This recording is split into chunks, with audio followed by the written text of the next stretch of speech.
libreng sakay para sa mga kababaihan. Aba, sa pagitan ng PITX at Cubao, nagsimula na, meron palang ganyan.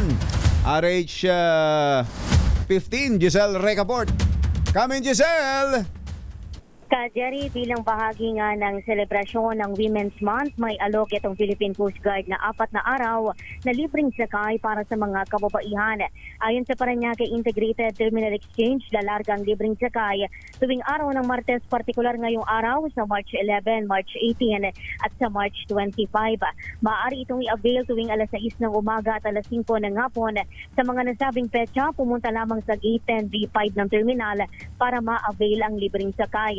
Ang sakop nitong ruta mula sa PTEX sa Mall of Asia Complex sa Pasay City at sa Cubao Terminal sa Quezon City at Balican.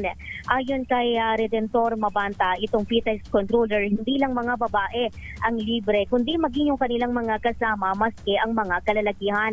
Mayroon anyang isang bus ang Coast Guard na nakadeploy para sa free ride na isa sa umaga, isa naman sa hapon.